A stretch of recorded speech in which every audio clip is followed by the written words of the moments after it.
Ducks fans, are you ready?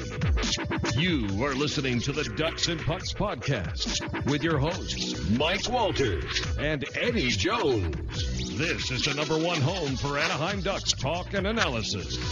Here we go. Welcome to the show. This is your host, Mike Walters, along with my co-host, Eddie Jones, and we have a great show for you this week. We were gone, the final week of the season. When we left you, the Ducks had lost to Vancouver. We overemphasized, or maybe I really overemphasized, that the Ducks needed to beat LA. They then had to play Colorado, and then, of course, they had three more games after that. And Eddie and I, we talked about the Ducks winning that game against the Kings. We said, hey, they got to win most of their games. And just to get your initial reaction, Eddie, the Ducks, they win all 5 games. Not only that, they leapfrog San Jose. They get home ice advantage in the first round, which, a month or so ago we didn't think was going to be possible. So what do you think, just initial reaction to this last week as the Ducks have gone on this great 5-game winning streak? Yeah. Listen, the credit is there for the Ducks for sure for winning their last 5 games and beating some very good teams along the way in LA, Colorado, Minnesota, and even Dallas to some extent as well. So the credit should be there, but a lot of it, when you look at it, the Sharks did lose 5 of their last 6 games. If they win one of those games, the Ducks aren't in second in the Pacific Division. I know that's easy to say in hindsight and looking at it, but they got a lot of help from the San Jose Sharks to get into that spot, but they did everything they could. They're in a position where to get in, they just had to pretty much win out, is what really we said on the last show, and what pretty much everybody had said at that point before the LA game, is that the Ducks, to get in a good spot, are going to want to win these remaining 5 games, and they're able to pull it off. So you got to give them credit for that, but you kind of just you can't ignore the fact that San Jose played so bad in their last 6 games. Yeah, they were choking, right, Eddie? I think that's kind of something that we're used to seeing the Sharks do. They kind of have that problem, I guess. But nonetheless, this is going to be a tough series, as we'll talk about it. All kidding aside, but you're right. The Ducks did what they had to do. The Sharks didn't do what they had to do, and it ended up working out for the Ducks. So we'll go over these last couple games very, very quickly. Then Eddie and I are going to get to some player updates and injury news. Of course, you want to know who's in and who's out for the Ducks and the Sharks. So we'll talk a little bit about that. We'll also break down the series. Eddie and I will tell you areas we think that either the Ducks or the Sharks are better in, give our prediction. And then Eddie will also talk to Ian from Teal Town, USA on their podcast. They had a little interview that we're going to throw up on ours, and we'll finish with that and get you going. So real quickly, the last week of games, the big game, of course, was the Ducks against the Kings. And, this one, it didn't start out the way we wanted it. Drew Doughty scored a goal. He got in there, and they screened Gibson. The Ducks did respond. Richie got a goal late in the second period. And like the theme, I guess, of this week, Eddie, with a lot of these games is going to overtime, and even in the last month or so is, overtime games. And the Ducks pull this one out. You thought it was going to go to a shootout. Rickard Rakell scores with just 19 seconds left in the overtime. And, at this point of the season with the week to go, some people were upset. They were like, oh, the Kings got a point. But as we knew here, and it played out in the end, the Ducks getting those 2 points was really the big thing, Eddie, because obviously they edged out the Kings at the end of the season as well. Yeah, it was a huge game, and at the time it was tagged as the biggest game of the regular season for the Ducks with good reason. And they played a solid game. even on Drew Doughty's goal, the only reason really he had so much space is Cogliano and Kessler ran into each other at the blue line.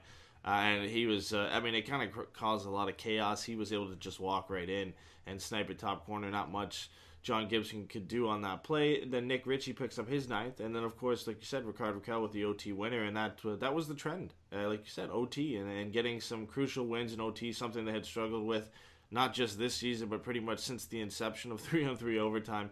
It's been a thorn in the side for the Ducks. The thing that surprised me the most, I think, in this game was that there was 2 penalty minutes total. And it was one power play for the Ducks, and that was it. This was one of the most tightly called games I had seen all year, especially between the Ducks and the Kings. These are usually games you expect to be high up in the penalty minutes, some fights here and there, a lot of feistiness. But both teams knew how important these 2 points were, and I think that showed in that category. Yeah, you're right. This game definitely had a different flow to it. You remember, I can't remember which one it was, but when the Ducks and Kings had played earlier in the season, in the first like 5 minutes of the game. So you thought something was going to maybe happen in this one, but no, there wasn't. I mean, obviously the normal hooking and pushing and shoving and trash talking, all that other stuff that you see anyways. But like you said, only one power play the whole game. A delay of game penalty. They didn't call anything else. Really, tight game. The shots are pretty even. The Ducks held the edge just by 4. The big thing was really the faceoff circle, which the Ducks dominated. They won 62% in this game, and I think that was huge.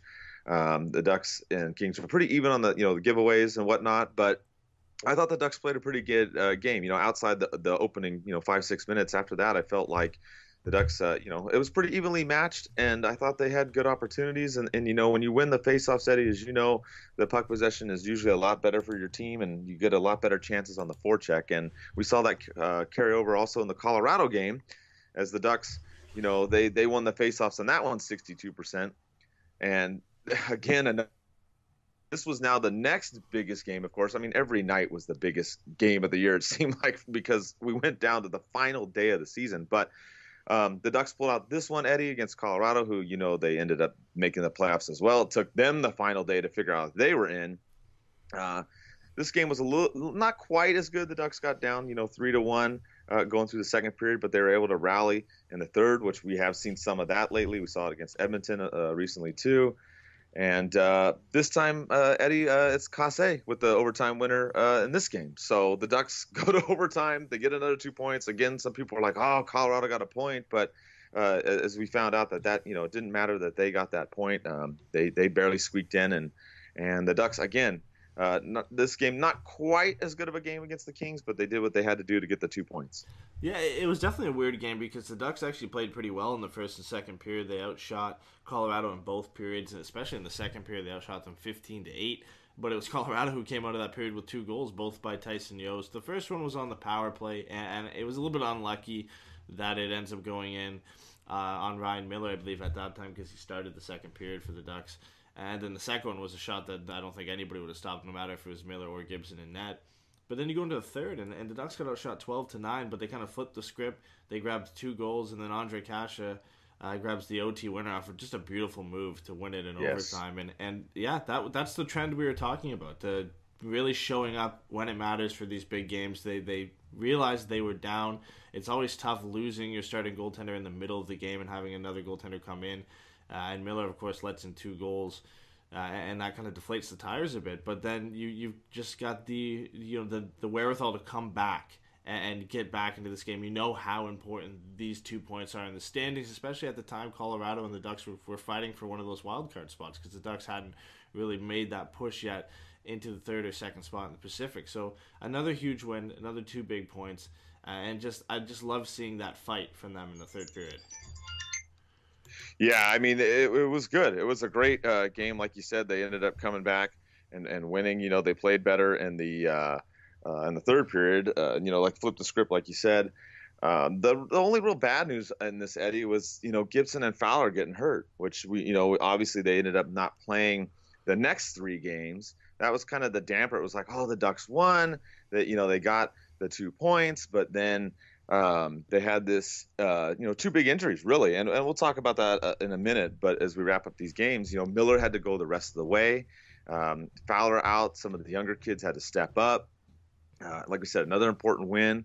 And then the Ducks played another playoff team. They had to play Minnesota next. And this game was really like the Kings game. It was really a tight game. There were a little bit more penalties called, but it was, another playoff type game. Same thing like in the King game. In this one, Minnesota scored first, and then Nick Ritchie came back and scored, and out for the first 2 periods, and then they took over in the third. Some late goals, but it could have gone to overtime too. Again, Eddie, like the other 2 games, but the Ducks pulled this one out with a 3-1 win. Yeah, and it was pure domination in the third period from they outshot Minnesota 11-4. It took them a while, but they were able to get the 2 goals in the end, with Andre Kasha getting a big game winner in this one, coming off the big game winner in overtime against Colorado, and it got him his 20th of the season, which is still insane to actually even read that and see that he was able to get 20 goals this year.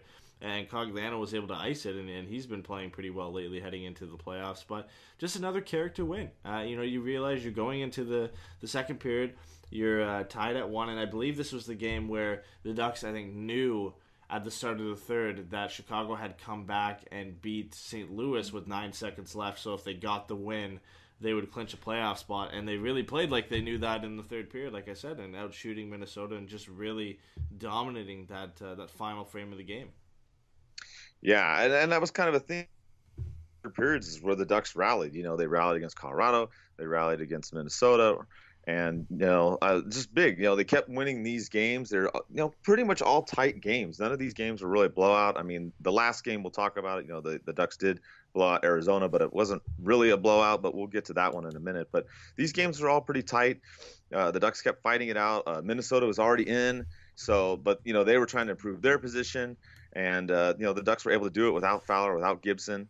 And then they went and had another game against Dallas, which kind of weird, Eddie, because when we talked about this game last podcast, we were like, oh, this is going to be a big game. Dallas is in it, and they've been fighting it out. But this game was a little bit, I guess, different than the other ones. The Ducks actually came out really strong in this game. They scored the first 2 goals and actually took a 3-1 first period and eventually a 4-1 lead.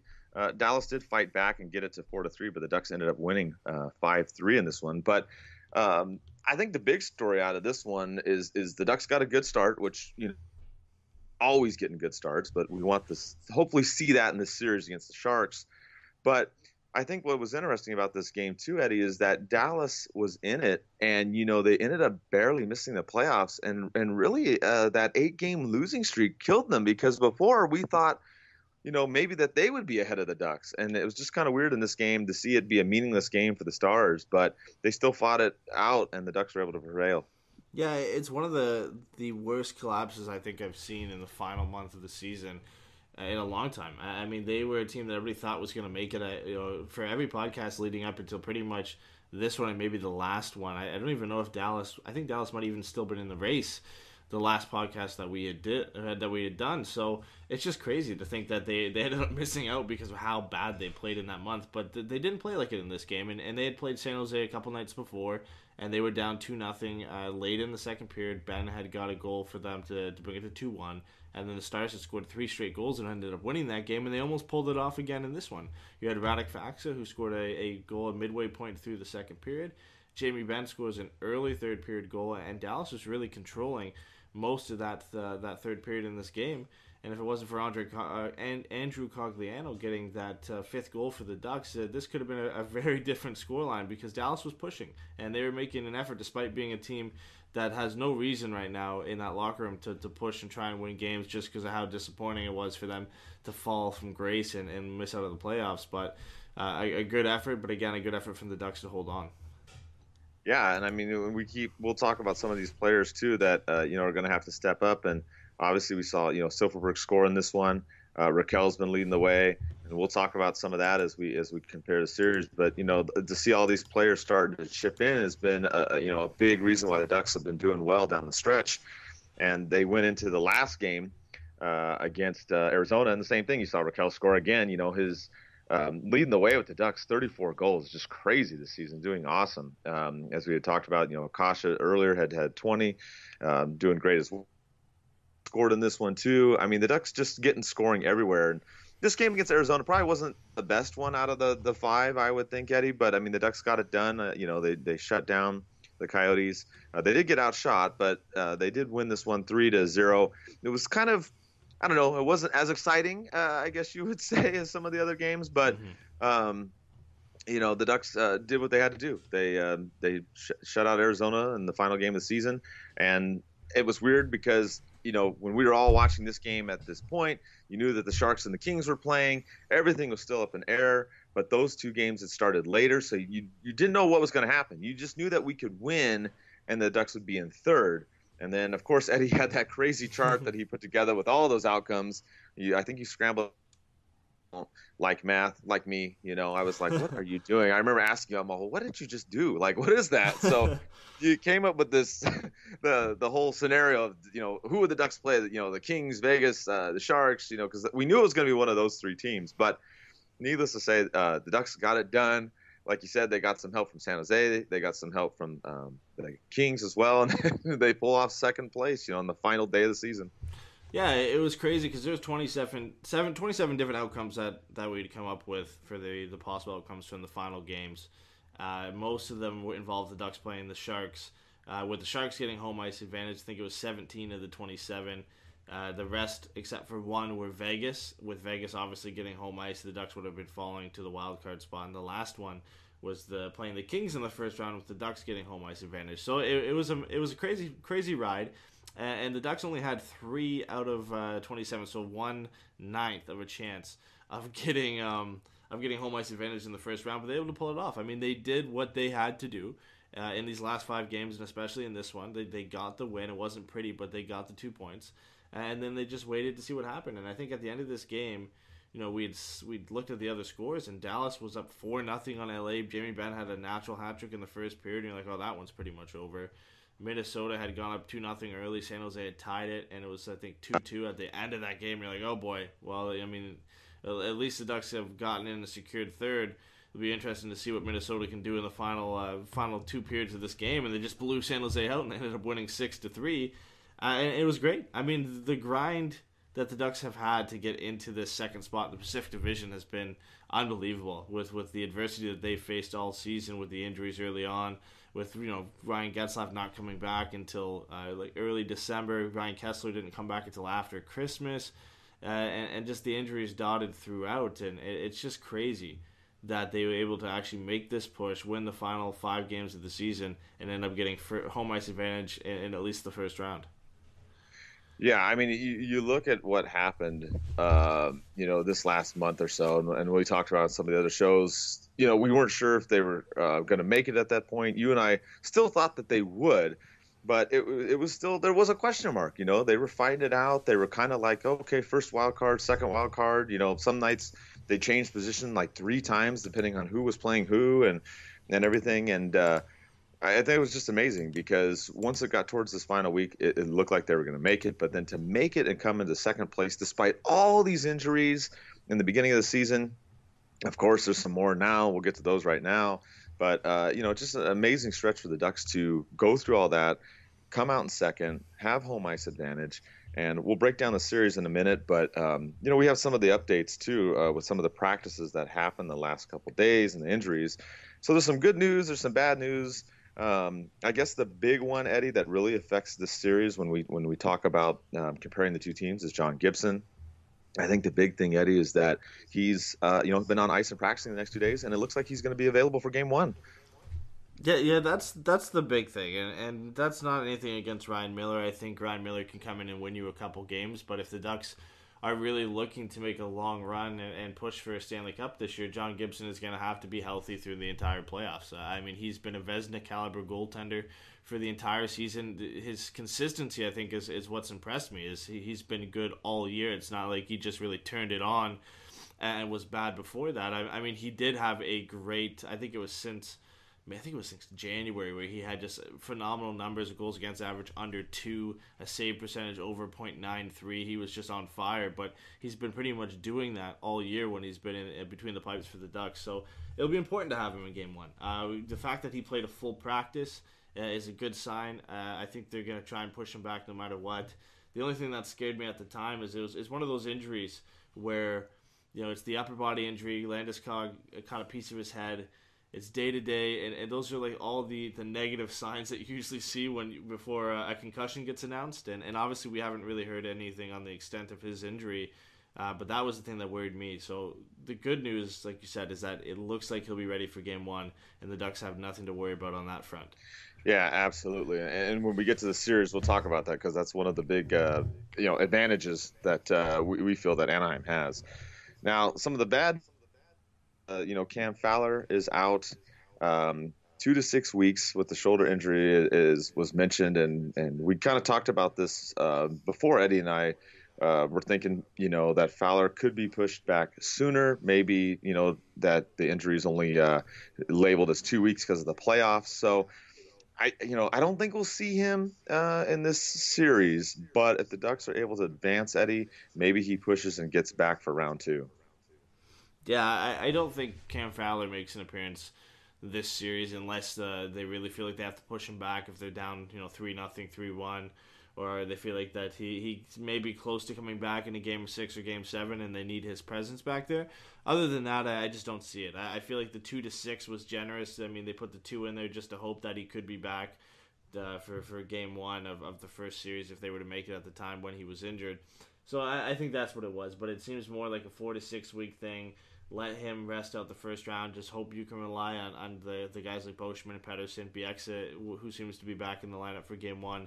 If they can pick up the slack when Cam Fowler's out of the lineup, it's a tall order for sure for these guys, especially a young guy like Pedersen and a couple of the veterans in Boschman and Bieksa to really pick up what Cam Fowler has left out with his injury. So we'll see. I think to me that's the biggest loss because we all kind of assumed John Gibson would be ready to go. It's always been day to day for him. We knew right from the beginning pretty much that Fowler was going to be out 4 to 6 weeks, and he logs the most minutes of any defenseman on that blue line. So it's always a tough task to fill those shoes. Yeah, absolutely. And we're going to talk about how that affects the series, too, as far as on the defense. Before we get to that, one last little update, too, is on Patrick Eaves. As you know, he's not going to be available.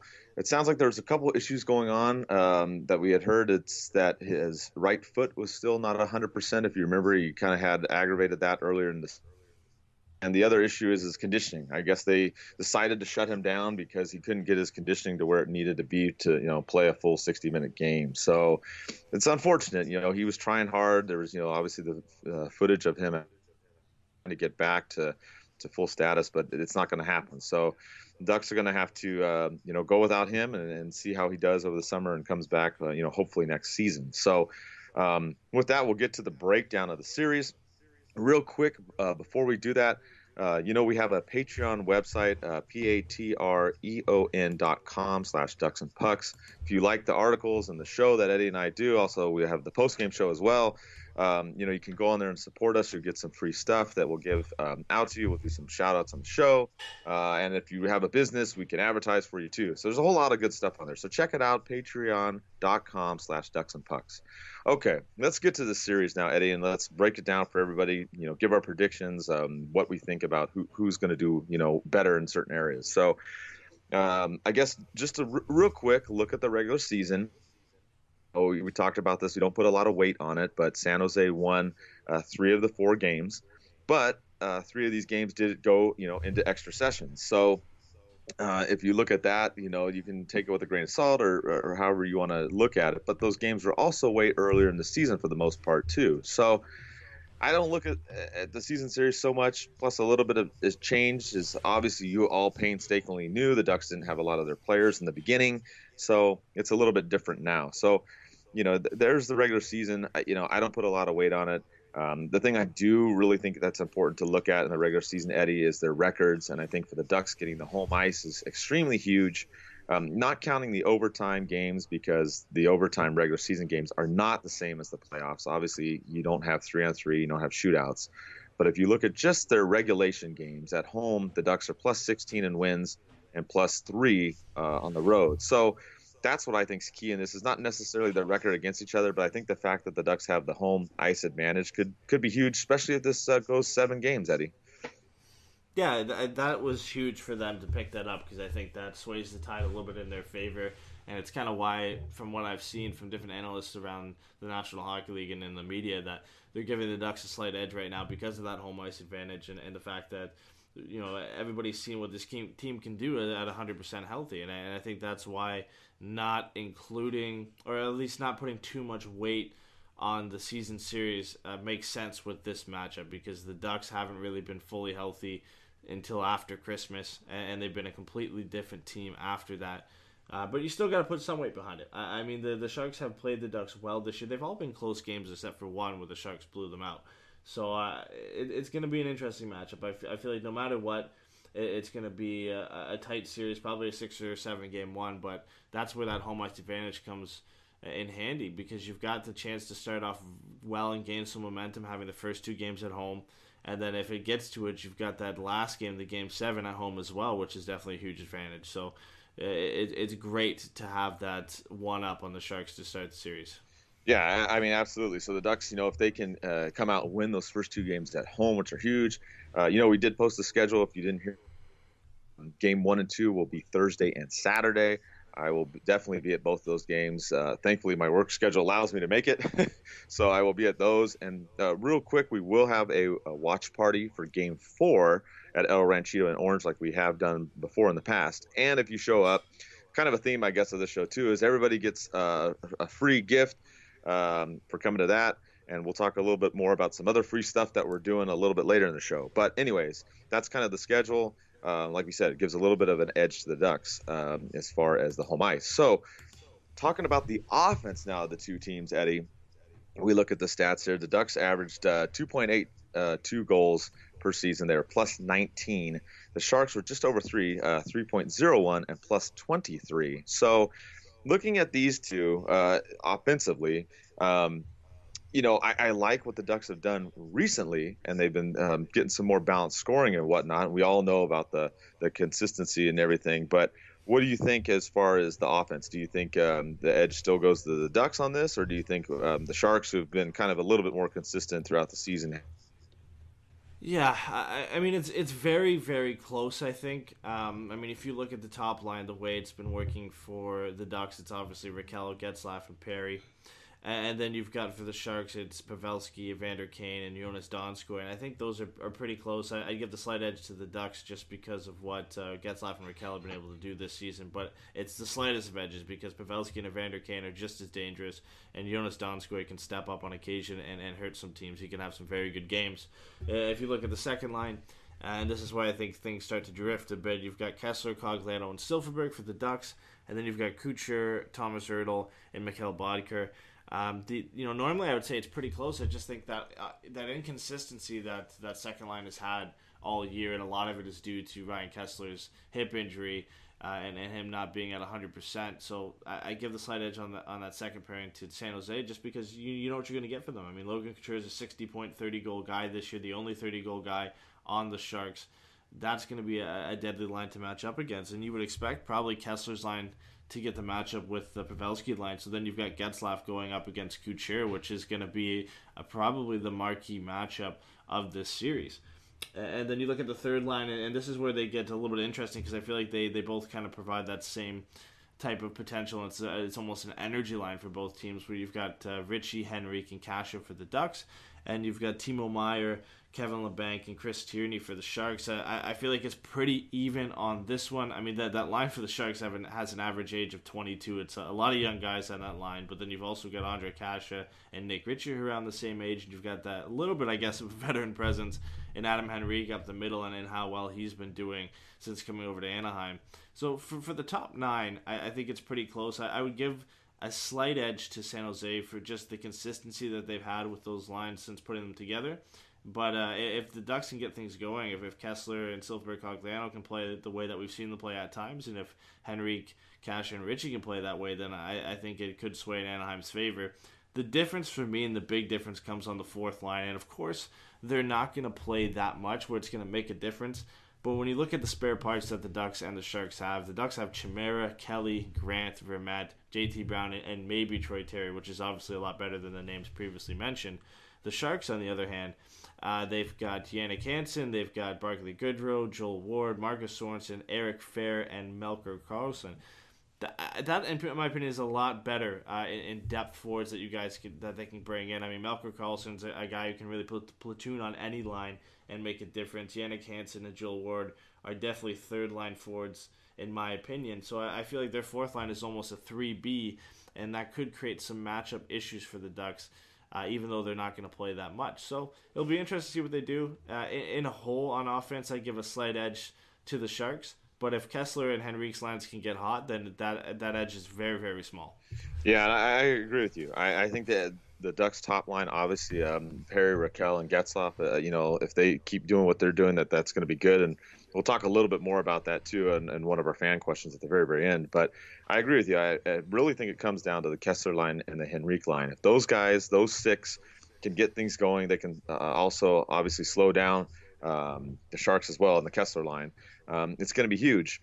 And you're right. I mean, that fourth line could be a factor. Maybe late in the game, playing those players more. I mean, we'll have to see, because obviously, you know, the Ducks didn't go out and get some all-stars at the trade deadline. So, our fourth line is what it is. Not going to beat that to a dead horse. But I agree with you there. I give a slight edge to San Jose, but it's real small, especially if the Ducks top nine can play the way that they have in these last 5-6 games.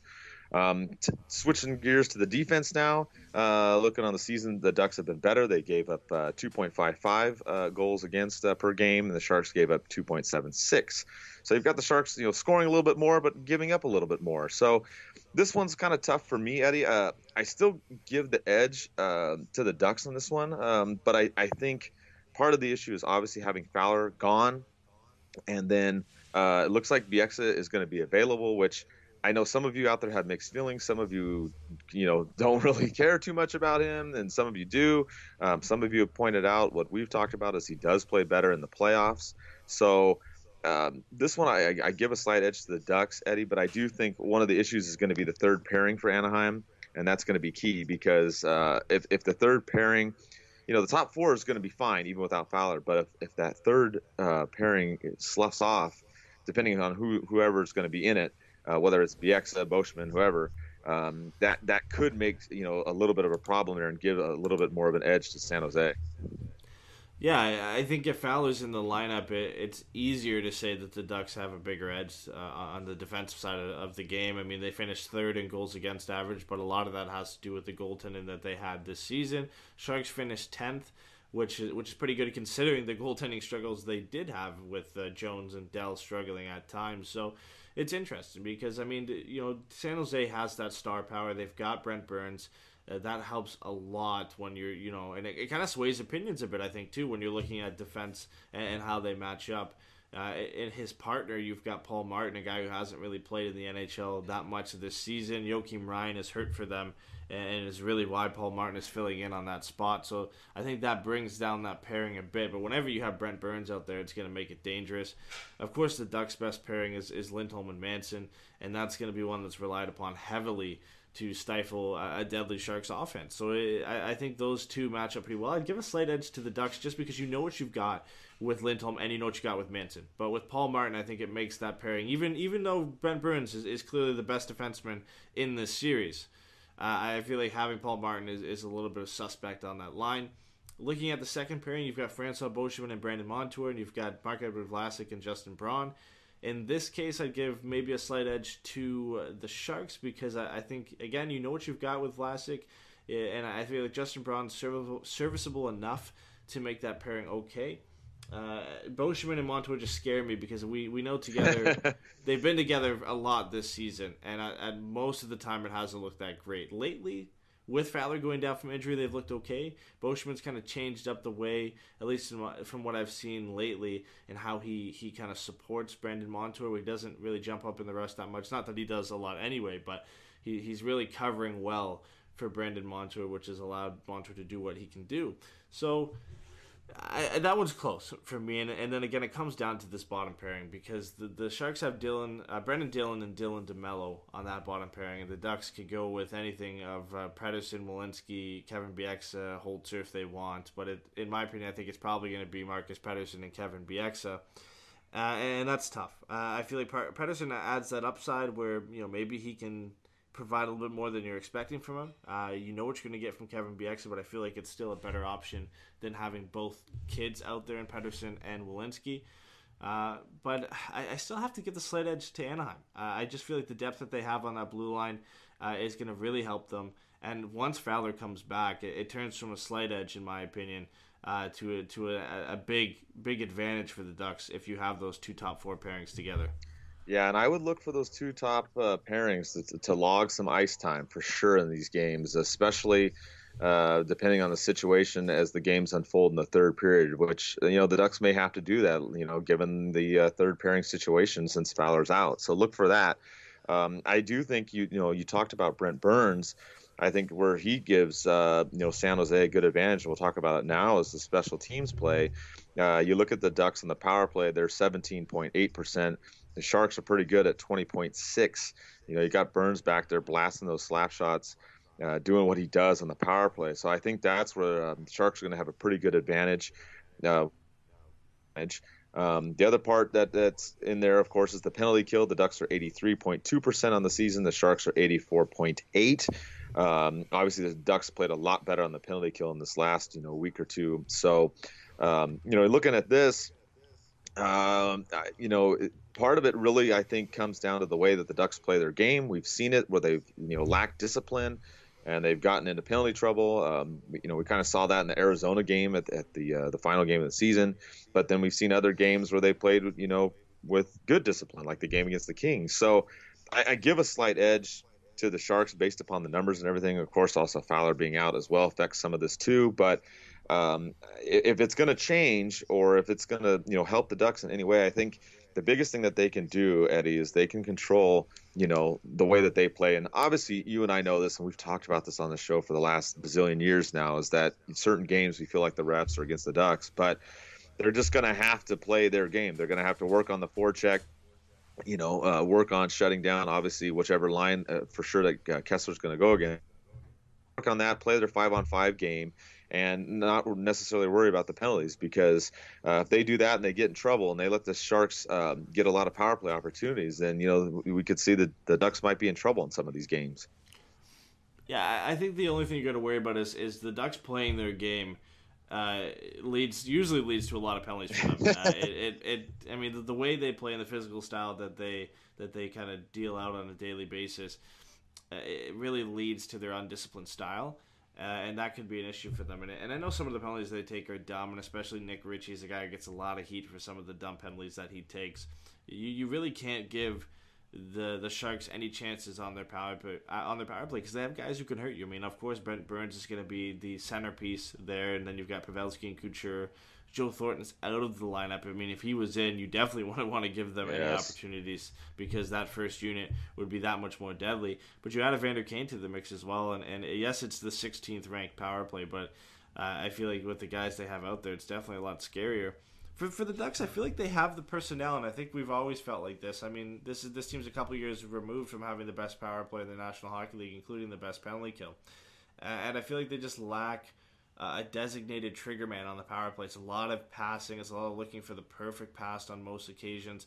And then when they finally get the shot off, it's usually either labeled right for the goaltender's chest, or there's no screen in front to really block him from seeing it. So I think that's the issue for them. It's more of a systems thing for me, I think, for the Ducks power play. So on the power play, I'd give the edge to San Jose.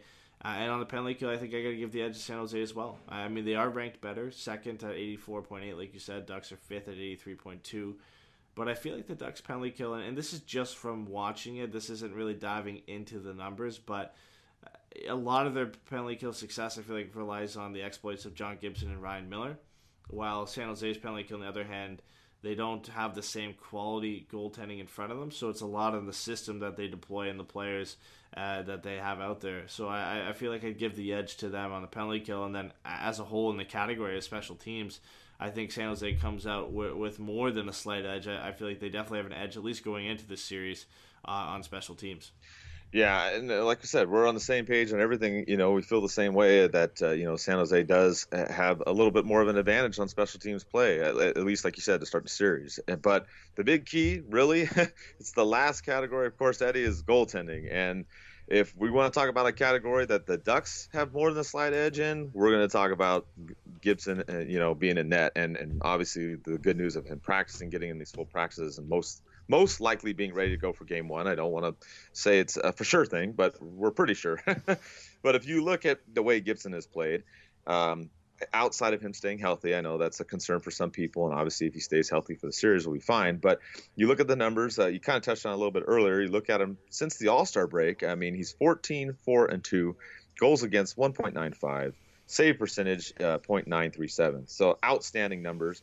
Obviously, Miller's played well too. He played really great down the stretch here in this final week as well. So, I really give the edge to the Ducks here. I mean, we talked about the Ducks not necessarily being, consistent and sometimes taking too many penalties, and that's kind of the issue on special teams play. I feel like that's kind of the issue here for the Sharks. Their goaltending hasn't been as consistent this year. They've kind of had some issues. Don't get me wrong, Martin Jones is a great goalie, obviously, and he can turn it on. But you compare the two goalies and actually the two tandems, and I mean, you really have to give the edge to the Ducks. Not trying to be a homer, but just based upon what we've seen between the two teams in the play throughout the season, Eddie. The Ducks could win this series, seriously, a couple games just because of John Gibson or Ryan Miller. Yeah, I feel like this is the big advantage the Ducks have going into Game 1, especially if John Gibson is healthy. You've got that guy, that consistent threat that you've had all season, a guy who should be in consideration for the Vezina in the offseason awards this year. And really, Ryan Miller as well was one of the better backups around the league. So you've got that secondary option that, I mean, the Ducks had that. I guess we thought they had that last year in Jonathan Bernier because of how well he'd played during the regular season. Of course, it didn't end that well for the Ducks when he ended up having to come in an important game and ended up blowing it for Anaheim. But yeah, I mean, I feel a lot better this year having Ryan Miller just in case John Gibson can't go. But the hope is that he's ready to go for Game 1, and then the Ducks will look to ride him all the way to a Stanley Cup final if he can get them there. And I feel like if anybody can, it's definitely John Gibson. On the other hand, like you had mentioned, I mean, Martin Jones and Aaron Dell have split the crease at times this year. The inconsistency has been there. Despite, I mean, you look at Aaron Dell's record, you wouldn't really think he's struggling. He's got a 15-5-4 record. But the individual numbers don't really back that up because he's got a lot of run support in the games that he's been in. And then Martin Jones has really been up and down all year. He's always been a streaky guy in net. But they definitely have some major question marks between the pipes. And I think that's why the Ducks get such a big edge in this category, is because we don't really know what Martin Jones or what Aaron Dell is going to show up. But we have an idea of what John Gibson is going to produce in round 1, and it's going to be similar to what he's done all the way through the regular season. Yep, and that's basically our breakdown of all the categories here. Eddie and I will break down one last thing at the very end. We're going to kind of talk about who's going to break out on this team we think in the playoffs, and who will be the maybe the X factor. We'll kind of cover both of that with one good fan question at the end. But before we do that, we have Ian and Eddie talk about this series. We kind of get more of a Sharks perspective, and Ian represents Teal Town, USA. So here's the interview with both of them as they talk about the series more from a San Jose perspective. All right, everybody. I've got Ian from the Teal Tinted Glasses podcast here to talk a little bit about the Sharks and Ducks series. How's the things going, Ian? Going great. Thanks for having me on. So, I mean, we'll get right into it here. It was a crazy end to the regular season, both for the Ducks and for the Sharks. Kind of the opposite thing. The Ducks ended up going in, win 5 games in the row. The Sharks came in losing 5 of their last 6.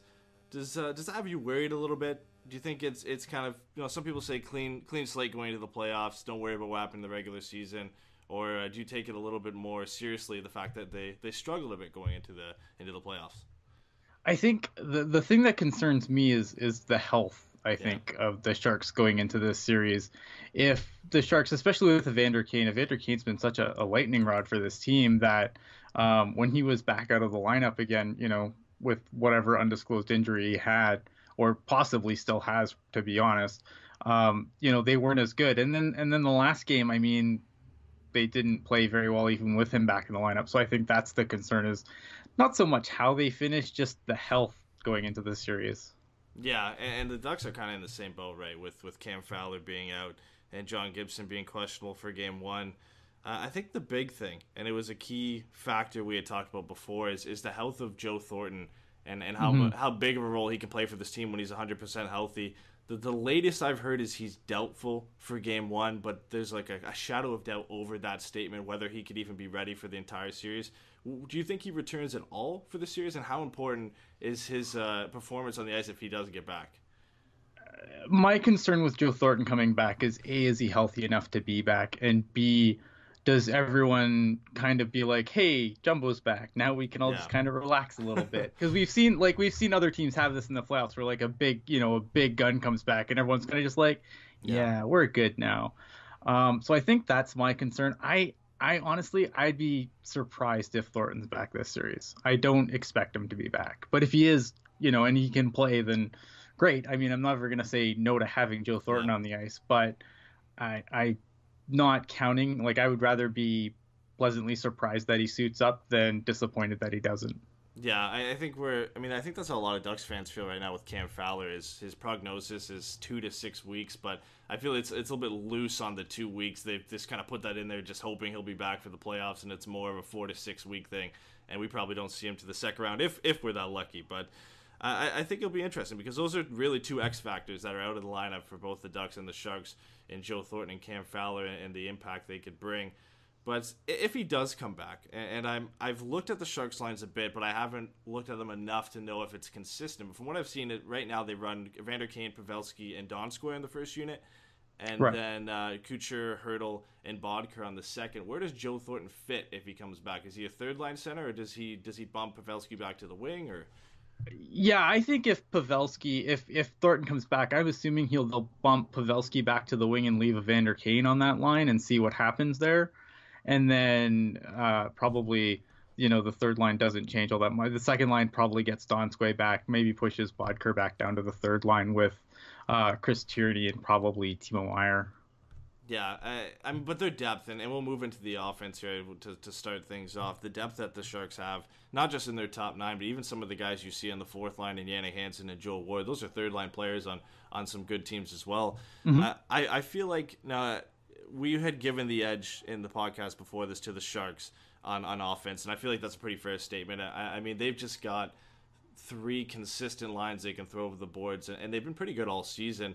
And then the Ducks have, of course, the top line with Raquel Perry and Raquel, that's been good, but the Kessler line and the Adam Henrique line have been kind of shaky at times or non-existent. What do you think? Who has the edge going into this series for offense, and how big of an edge do you think it is? These series, these games have been so tight. Like the games that they've played over the season, and even going into last year, they've been so tight that, well, on paper, I think that the Sharks have a clear edge on offense, but the way that these guys play each other, it just goes out paper goes out the window right away. On paper, I like the Sharks' chances, in the offensive side, but the Ducks have done really well on being able to match up to whatever the Sharks throw at them so far. The Sharks have had they won the season series, but at the same time, they were all 1-goal games. Yeah, it was 3-0-1 for the Sharks, and I believe the majority of them, I think there's one blowout the Sharks had, and the rest were 1-goal games. And we've seen that for so long. It always seems to be like that, not just with the Ducks and Sharks. The Kings are usually involved in 1-goal games between both teams as well, and they always seem to play each other tight. The real interesting thing for me with the Sharks lineup is all these guys they seem to have that don't play on a regular basis that can come in and make an impact. So I already mentioned Jannik Hansen, Joel Ward that occupy spots in that fourth line, but then you've got Joakim Ryan, you've got Barclay Goodrow, you've got Melker Karlsson, you've got all these guys that can fill in and play. Melker Karlsson played on the first line a couple games ago, I believe. So how important is it to have these guys who might not play on a nightly basis, but that can come in and make an impact? Yeah, I feel I always joke that the answer to every question that you could ask Peter DeBoer is always Melker Karlsson, because it seems like no matter what the problem is he puts Melker Karlsson there to try and fix it. But yeah, the depth is a great thing that the Sharks have had, and it's been bolstered by just young players that have stepped up. Your Kevin Labancs, your Timo Meyers, that have really pushed their way into the lineup and held it down too, which has really been great to see. So yeah, it's nice to have. It's a nice problem to have when you got a Jannik Hansen sitting up in the press box that can draw in at any time. Yeah, and of course we've got the big names: Pavelski, Couture, Evander Kane. But who's a guy that you think is going to be, I guess, an unsung hero of this offense if the Sharks should move on? A guy that you maybe wouldn't expect to be a big contributor on a nightly basis, but a guy who could really impress. Oof, that's hard. I really like what I've seen from Timo Meier this year. I think he's a guy that, can slot into anywhere in basically your top 9 and be productive. And I think a name that you didn't mention that is another one to watch would be Tomas Hertl, who can come up and, he can be quiet sometimes, but generally speaking, on the score sheet, he's quiet, but he's always, factoring into the play. So, Thomas Hertl could be a big impact for the Sharks this playoff. The thing that always comes to mind for me with Thomas Hertl is the 4-goal game with the between the legs goal. For me, that's always the thing I remember him for, because I mean that was just insane the night he had. But I agree with that. The guy we had for the Ducks was Andre Cash, and I feel like, I mean, they're two similar types of players that on a night where they're feeling it, they can really make a difference to their team's offense. But I want to, I mean, I've touched on this already, but the slumping going in, the losing 5 of the last 6, do you think it's a worry, because they had rattled off 8 straight wins before that? Is it just slumping at the wrong time, and it's just, you know, every team goes through this at some point, and for the Sharks, unfortunately, it was right at the end of the season, right at the end, yeah, which is never the best time to do it. But you got to think before that. I mean, 8 games in a row. I mean, that's not a fluke, and they were able to pull that off. They were playing some great hockey, and they were one of the top scoring teams in the league. Do you think they get back to that in the playoffs? I mean, it's pretty realistic to say so. Yeah, again, it comes down to health, because I think if you look at when the Sharks really started to slump, the health issues really started creeping up again. You had guys that, Evander Kane was sitting out. Eric Fehr, who's been coming, came from playing for the Gulls, if I remember correctly. Yeah. Comes in and actually really solidified that fourth line, really held that fourth line together. And then, he goes out with injury, and then Evander Kane goes out with injury, and it was really after the trade deadline that the Sharks really started rattling off those wins, and then to lose those 2, trade deadline acquisitions, I think that's when things really started to fall apart. So again, it's not the slumping I'm so worried about. It's the health, because I think that they're cause and effect there. With Evander Kane, because that trade was so interesting at the time, I feel like still it was kind of a steal in what they're able to give up for him, especially even if he resigns, it turns into a first-round pick. Do you think, I mean, he seems to be happy there, and he's really liking his opportunity there over Buffalo. Do you think he resigns, and if he does, do you think the trade is still a steal as it was considered at the time?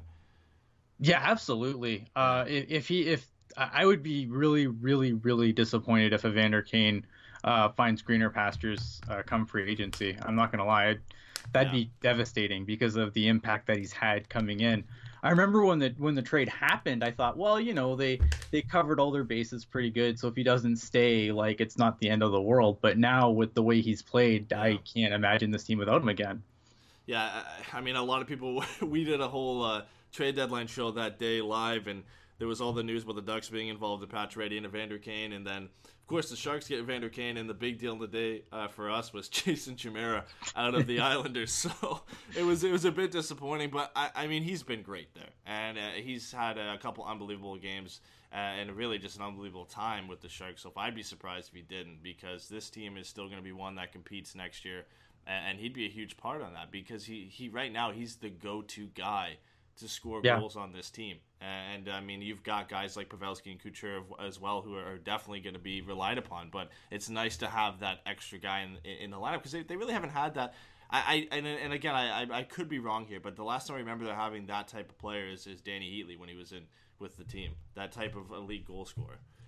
Yeah, I mean that might be that, and that could be fair. I mean, if you look at what the Sharks did this offseason, Patrick Marleau leaves as an unrestricted free agent. I mean, that was a huge void to fill, and I give the Sharks the kids a lot of credit for how they covered for that. But Evander Kane was such a lightning rod for this team, because I feel like if you look at how the team was playing before the trade deadline, it was kind of similar. They kind of got their hit and miss, and it's like, well, this team should be a playoff team, but I wouldn't be shocked if they missed. And then Evander Kane came in, and they were like, okay, yeah, everything's great now.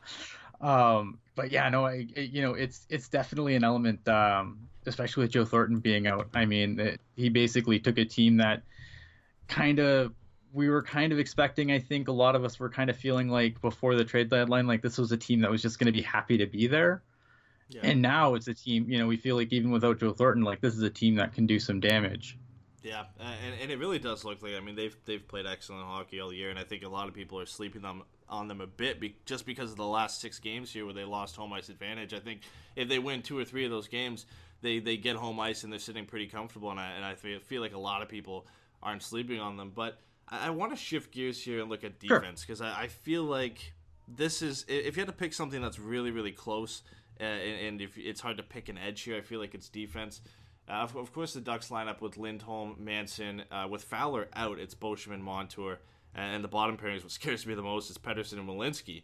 And then you've got the Sharks, who last time I checked had Paul Martin with Brent Burns, Vlasic with Braun, and Dylan with Dylan DeMello. I want to know what you think. I know I believe before we give the edge a bit to San Jose on offense, what do you think how these teams match up on defense? I mean, defensively, it's going to be an interesting series, man. The Ducks defense always amazes me where they find these guys. I mean, you gotta love a defense that can get rid of Sami Vatanen and get rid of a top prospect like Theodore and still be fine before injury. I mean, that's a testament to some pretty enviable depth right there. It's going to be interesting because I love our top pair of Vlasic and Braun. I think that they can go toe to toe with anyone, and they have gone toe to toe with the best lines in the league. The Brent Burns line pair scares me a little bit because Brent Burns is, he started the season off slow offensively, so his defensive issues were obviously really under the microscope. That goes away a little bit when you can get some offense out of them. I really preferred the combination of Joakim Ryan with Brent Burns though over Paul Martin. The going back to Paul Martin when Ryan got injured didn't surprise me, but I don't know if I like Paul Martin out there against the Ducks team, and I hope that Peter DeBoer isn't completely married to that pairing, and if it goes if things start going south, that Joakim Ryan gets an opportunity to come in and see if he can get back up to speed. That pairing is interesting. And then the Brendan Dylan DeMello pair. Dylan DeMello gets a lot of crap from Sharks fans, which probably isn't fair because we have another guy, Tim Heed, who is actually a former Ducks draft pick. Yeah. And guys really like him. He's an easy guy to like. Booming slap shot from the point. Fun offensive player, but not exactly steady in his own end. Yeah. And so Dylan DeMello, who's kind of plays a quiet game, not always the best game. Like he's a bottom pair defenseman, and that's where he should be. But that pairing can sometimes be an adventure, and sometimes it can be great. So it's really, really going to be interesting to see how they handle against the Ducks. Yeah, I think it's so close because you've got the star power, of course, in Brent Burns, and that's the big name that catches a lot of attention. And it was very interesting to see him paired with Paul Martin because I don't think he hasn't been up all year, right? He's been in Paul the AHL for a bit. Yeah, Paul Martin, he got injured. He got injured. He came back a little early. Had to get surgery again. When he came back, he had trouble getting back to speed, so they waived him. And then they sent him to the Barracuda, and then he just kind of got back into the lineup once Joakim Ryan went down with a little injury and hasn't left now. So it's going to be interesting to see how that goes going forward. Yeah, because, I mean, when you break it down, you look at the top pairing. If Vlasic and Braun are the top pairing for the Sharks, and then you've got Lindholm and Manson, I feel like it's fairly close. And the Ducks have relied a lot on Lindholm and Manson, and they've been their best pairing all season. The second pairing is where it gets interesting for me because I feel like if you have Fowler in there with Montour, it's definitely a huge advantage. But right now we've got retiree Francois Boschman playing with Brandon Montour, which is just as scary as playing Paul Martin with Brent Burns. When you have a guy that you don't really rely on a lot, and you have a guy who has a lot of promise on the other side, and it's scaring a lot of people. I think the edge in the end goes to San Jose with that bottom pairing because you've got the consistency and at least the reliability of two guys who've been around the game for a decent amount of time and know what they're doing. And right now it looks like the Ducks are going to go into the first round with either Pettersson and Welinski, which are two guys who made their debuts this year, or you've got Pettersson and Kevin Bieksa, who's coming back from hand surgery, which isn't that much better. So it's a bit scary, but I think I want to hear what you think with who you give the edge to, but I think you kind of got to give a slight edge to San Jose with Fowler not in the lineup. Yeah, if Fowler comes back in, I think it's advantage. It's probably advantage Ducks if Fowler comes back in. Without Fowler in, it's close. I guess I'd give the slight edge to the Sharks, but man, it's close. Yeah, it is, and it's just for me, it's just the inexperience on that bottom pairing that frightens me a bit. Because in Anaheim, you can shelter it a bit. You can get them out there in a favorable matchup, but once you go to San Jose, Peter DeBoer is going to be trying to get Pavelski and Couture out there against that that bottom pairing, and they're gonna get away from the favorable minutes for a bit. Let's go to special teams here, because this one again, I think I don't think it's really close, and the Ducks have struggled a lot on the power play all season. So when you look at where they finished in the regular season, San Jose finished 16th at 20.6%. Ducks finished 23rd at 17.8%. I mean, the Ducks power play has been a journey all season. It's been a mess, and you wouldn't really think of it if you looked on it with the outside looking in and looking at the guys they have on their first unit in Getzlaf, Perry, Raquel, Montour, Fowler, but it's really been a mess all year. And then the Sharks, surprising to me that they only sat at 16th, because this is a team in the past who've been deadly on the power play, and I'm not sure if it's because of Joe Thornton going down in January, or if it's just a mix of different things. But what's going on with their power play? Has it looked better as of late, or is it a little bit worrying?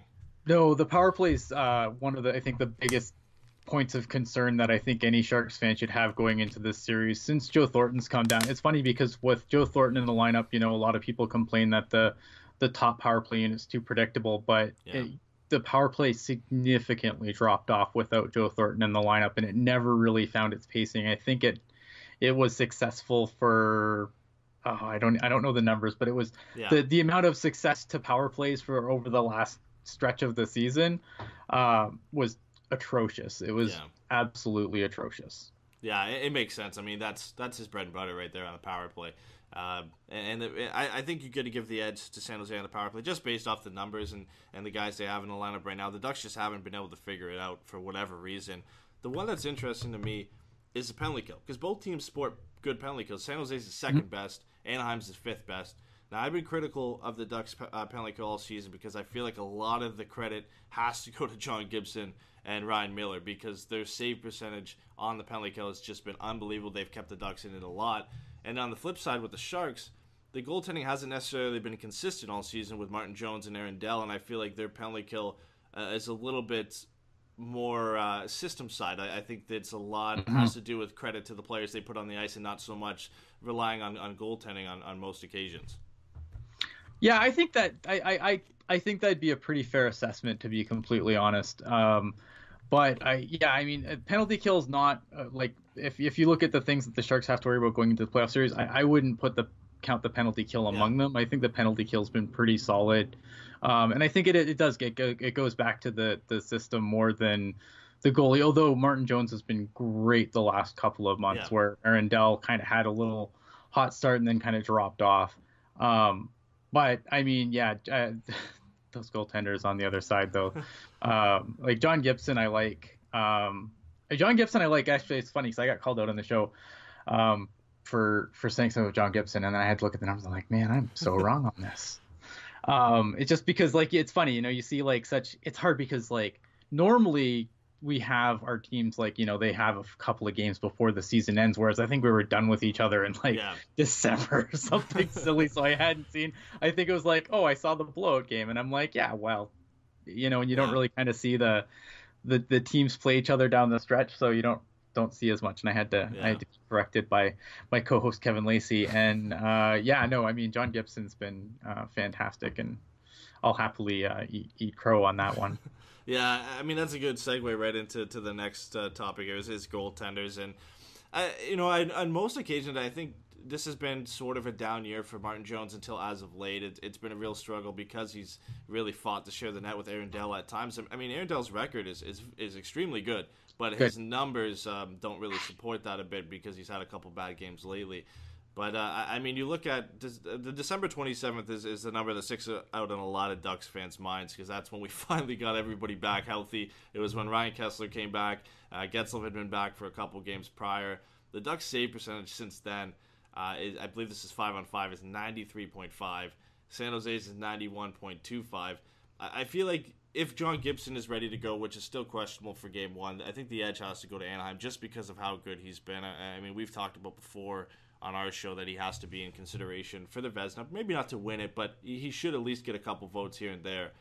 But Martin Jones on any given night can be an outstanding goaltender, and all he has to do is get hot in the playoffs. And this isn't as much of a gap as it is right now going into it.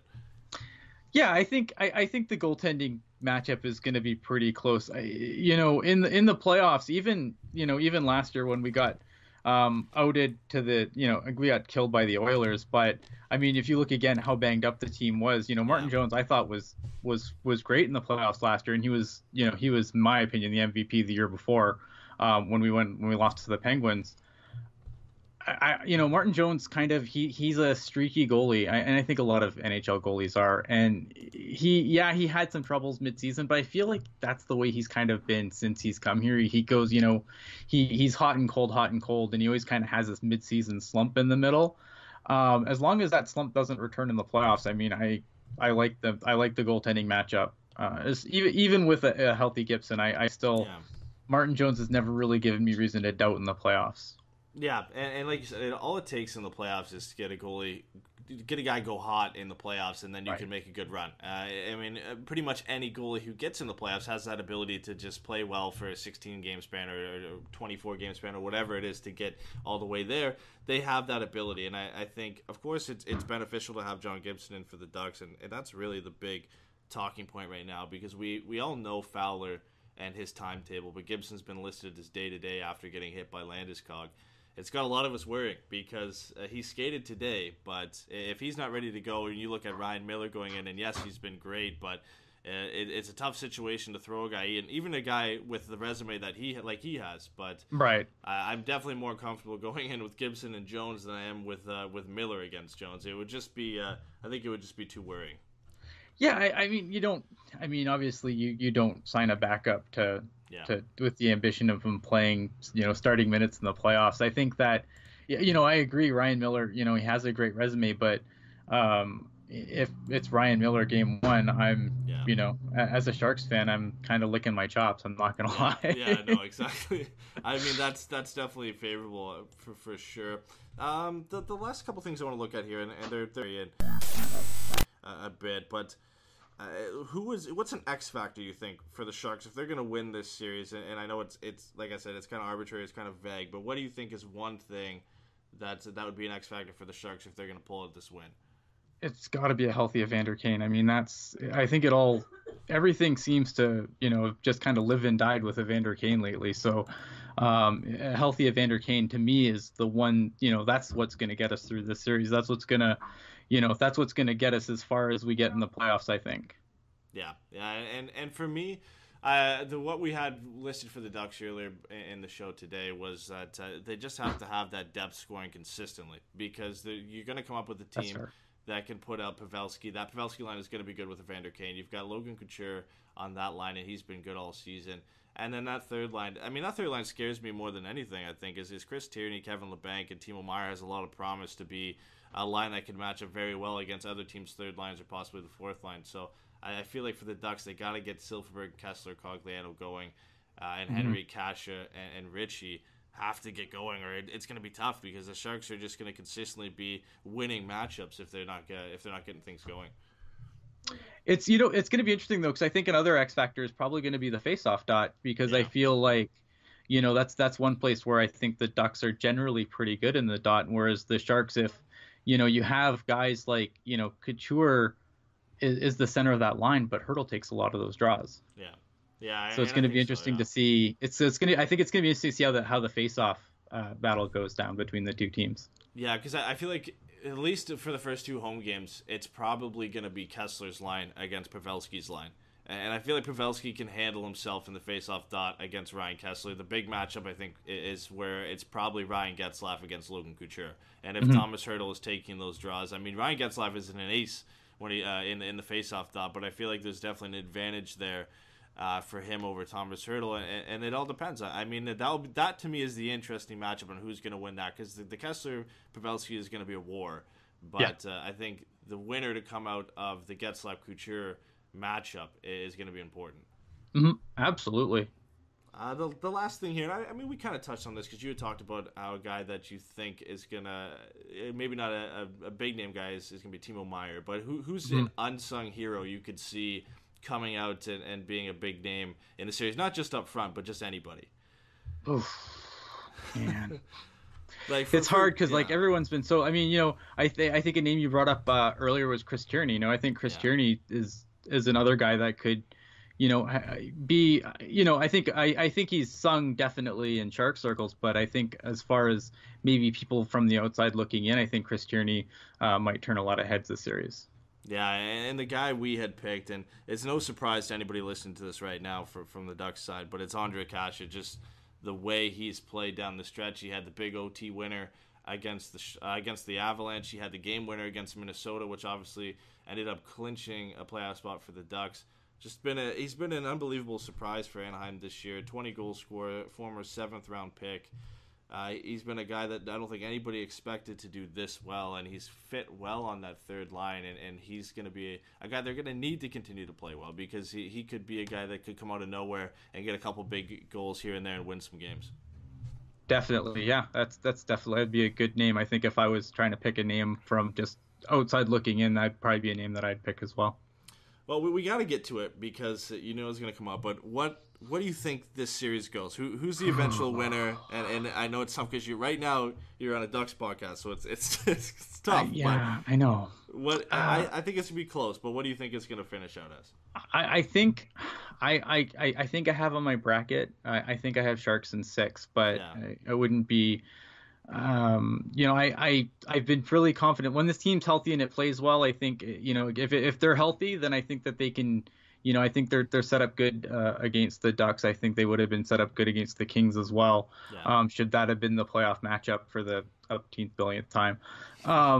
So I kind of, I know that for some listeners, I'm sure like, oh, of course the Sharks guy thinks the Sharks are going to win, but I feel like that the Sharks have enough there that they should be able to get past the Ducks. But I think it's gonna be a war. Yeah. These games always are a war. Like. It's kind of nice that we're playing the Ducks because, I mean, I think that it's kind of, the Ducks Sharks, like we've had some wars in the regular season, but we haven't really had that playoff matchup of late. Yeah. And I think people are going to remember just how great this rivalry is, along with, anytime that the California teams get together, it's always a war. So I'm kind of excited to see how this plays out because it's going to be a war. It's going to be probably one of the best series to watch, I think. Yeah, I mean, it hasn't been since, 2009 that the last time... We don't talk about that series. Yeah. But, I mean, that's the last time we really got the rivalry reignited and brought to light. Everybody talks about Ducks-Kings and right. On our side and how that's one of the better rivalries in the National Hockey League. But the Sharks and Ducks, every time they play during the regular season, like you said, it gets a lot... Like it's a very close game, and that's always gets talked about. But they're feisty games on occasion as well, and it's a very, very good rivalry that doesn't get a lot of light. So I'm excited to see how this series goes. Now, I get where you're coming from. I mean, it's gonna be a close series. I feel like it's a 6-7 game, and we all have our biases. I mean, it's hard for me to not pick the Ducks because I'm a Ducks fan. It's very, very difficult. I mean, I said Ducks in 7s, but I could see it going either way. I mean, it's going to be a 6 or 7 game series no matter what, unless either injuries or just somebody blows a tire or something and it just goes out the window. But I wouldn't be surprised if either team wins this in 6 or 7, and it's just going to be a war. And something, it's one of these things we've talked about, whether it be the X factor, the special teams, the goaltending, something is going to be above and beyond and win the series for this team. It's just going to be that one thing that a team can get a slight edge on. I feel like that's going to push them over the top. Yeah, absolutely. Again, I'm just excited to watch it, to be completely honest, because I feel like it's kind of like, like we said, it's kind of a forgotten rivalry. I think both our teams have some history with the Kings, but there's some good history between the Sharks and Ducks as well. Last thing I want to close out in here before we finish this up is looking ahead to the second round. No matter who makes it out of this first round, who would you rather see between Vegas and LA in the second round? Oh man, that's tough. I feel like, I think I'd rather see LA just because I think that LA is a little, they play more of a game that I think the Sharks can exploit. Yeah. But no matter who comes out of that series, man, no one's getting out of any of these two series alive. Like whoever comes out of, like, it's such a, these games are gonna be such a battle. I think, with Vegas being in such close proximity to LA too, I think it's, there's going to be other games where it's just going to be a war, and whoever gets out of that series is going to be, worse for wear.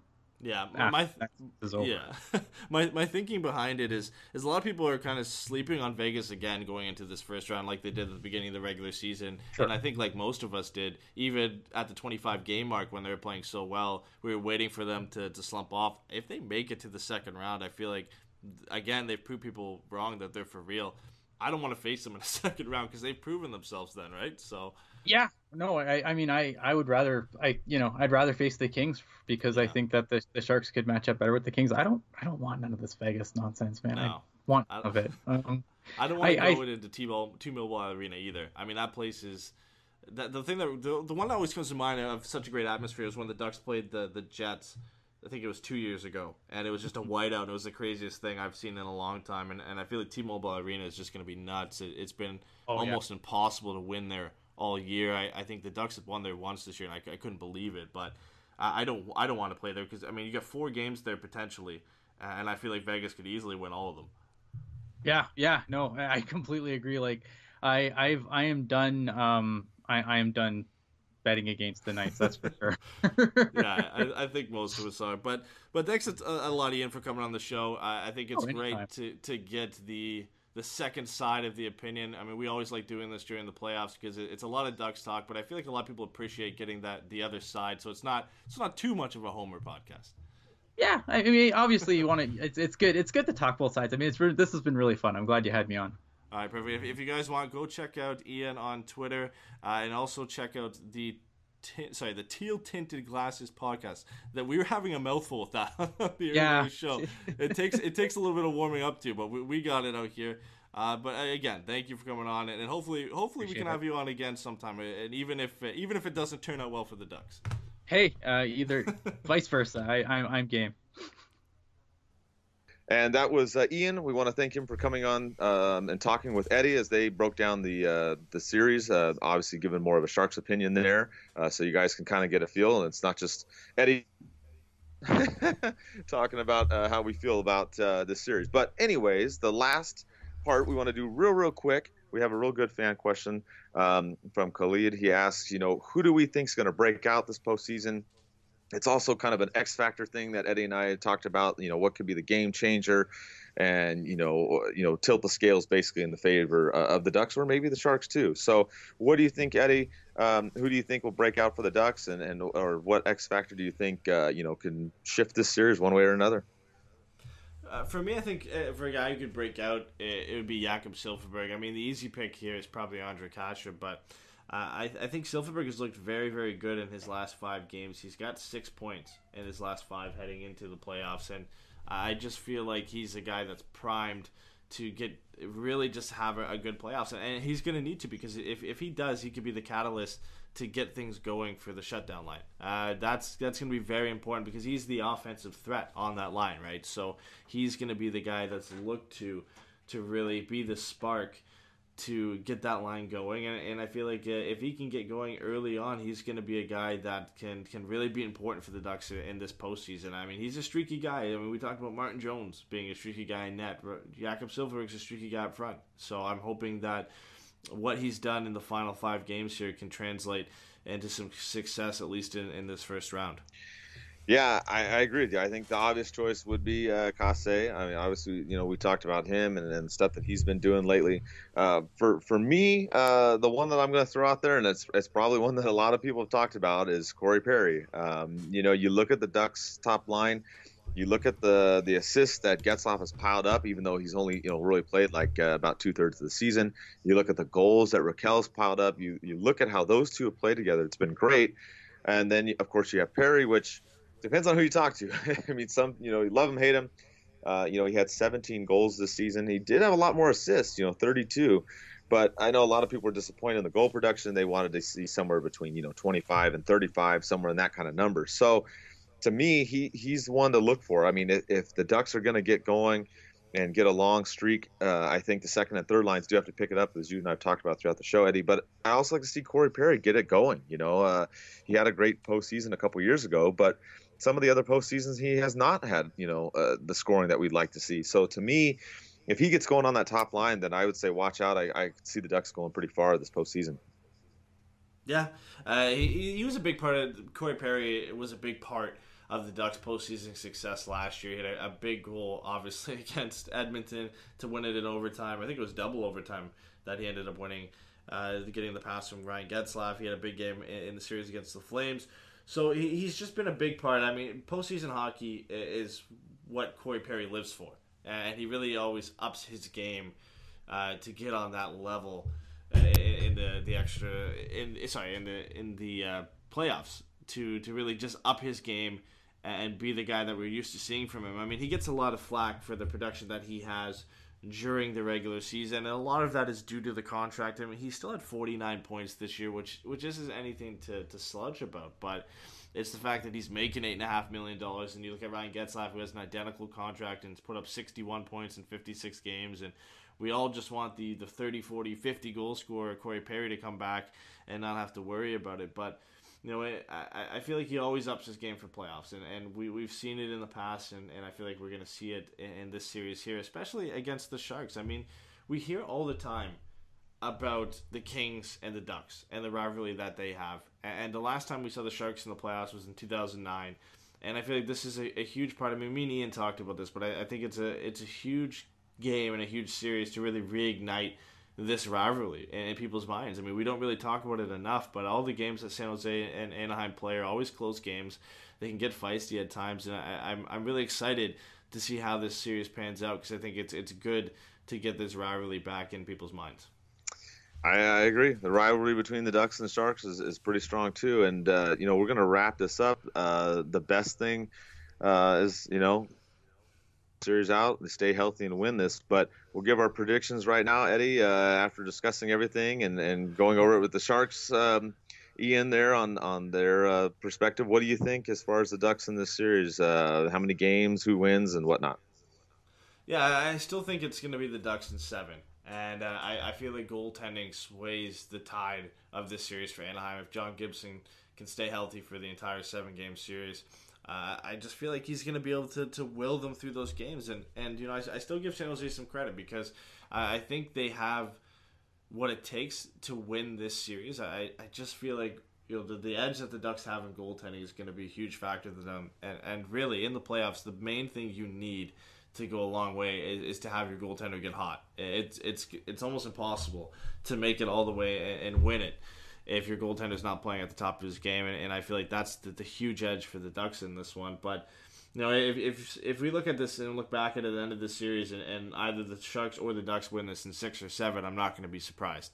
I mean, it's a very, very close matchup. Like we said, we struggled to really pick a significant edge in some of these categories. So it's going to be a fun one to watch, but I have to go with Anaheim in 7. And I'm going to up you one ante on that. I'm going with the Ducks in 6. I think that they get it done in 6. I really do. I think if they come out and they win these first 2 games, Thursday and Saturday at home, and put the pressure on the Sharks, I think that they can get it done in 6. Just like you said, Gibson's going to be the huge part of this. If he's healthy and he does what he's been doing, I see the Ducks, pulling it off. The only concern for me is really the special teams play. I mean, if the Ducks get in penalty trouble in some of these games, then we may see the Sharks blow the Ducks out in 1 or 2 of these games. If that happens. I mean, it only happened once in the regular season, but the Ducks can't lose their cool. They got to work on the forecheck, and they can play a physical game, but they can't get too crazy. So that's what I'm looking for here in this series, and I think if they do that, I think they pull it off. With that, we have a couple of quick announcements that we want to do. Eddie, I know you wanted to talk about Cool Hockey and the cool partnership that we have with them. Yeah, it's pretty cool what we've been able to set up with them, and most of you have probably seen it on Twitter so far, but we got a couple of things that we've set up with them. So the first one is we have a discount code that's set up. It's DNP20. If you use that discount code on checkout with Cool Hockey, you get 20% off your order, which equates to about $40, $45 off a jersey if you're getting it, which is pretty good. And a lot of times they have different promos where they offer free shipping and whatnot. So I mean, you can end up saving a lot of money using the discount code and coupling that with some of the promotions that they offer on their website. So it's really cool that they've been able to do that for us, and that's always running. So anytime you want to use that, it's not only at specific times. You can use that discount code at any time you want to purchase a jersey from Cool Hockey, and you'll get the 20% discount. The other couple things that we've been doing is they've given us a jersey that we are giving away as well. We're giving that away currently on the post-game shows Forever Mighty 3-star leaderboard. So if you haven't checked that out yet, all you have to do is check out the Forever Mighty Twitter, before the game. We make predictions, 3 predictions of what's going to happen. It's always going to be who scores the Ducks' first goal, what's the final score of the game, and then we have a third random one each time, and every correct answer you get gets points on the leaderboard. We'll be doing that as long as the Ducks are in the playoffs. After their last game in the playoffs, that will end the leaderboard for April, and the person leading at that time will end up winning a jersey. So, I mean, you don't have to do too much to enter and win the jersey, so it's pretty fun there. And then stay tuned, because this is going to probably be coming out tonight. We're recording this on April 10th. So stay tuned tomorrow for the giveaway for the gift card. We have a $50 gift card that they've given us to give away as well. We'll have a couple different ways you can enter that through Twitter, Facebook, and Instagram. So if you're listening to this before Wednesday, before the playoffs start, then stay tuned for that, and we'll have that out tomorrow. Yeah, and if if you don't feel like you're getting enough free stuff, we've also done a bracket challenge again for the long-standing fans. As you know, we've done it for a couple seasons now. So bracketchallenge.nhl.com/leagues/DucksNPucks, or just Google NHL bracket challenge, look up the league. Obviously it's Ducks and Pucks, and the top 3 people on there will be giving away prizes. We don't know exactly what yet, but don't worry, we're going to give away stuff. So you've got that, you've got the cool hockey stuff on our post-game show, the regular podcast show. We've got the watch party coming up for game 4. We're going to give away free stuff to those in attendance there. So we're pumped up. We're doing a lot of stuff here for the Ducks postseason run. Eddie and I are excited. We're going to have another show most likely after game 3. We're going to try and kind of keep the weekly show maybe a little bit closer together. I know some of you wanted maybe 2 shows in a week, so we're going to try and do that for the playoffs. Obviously, we can't control what happens. If someone wins in 4 games like the Ducks, no, just kidding. We don't think that's going to happen. But if something happens where the series gets shortened, it may affect our schedule, obviously. But we're going to try and at least get a couple more shows regularly. So hope you enjoyed this show. We went through a lot of stuff. So let's go Ducks and knock out the Sharks in round 1.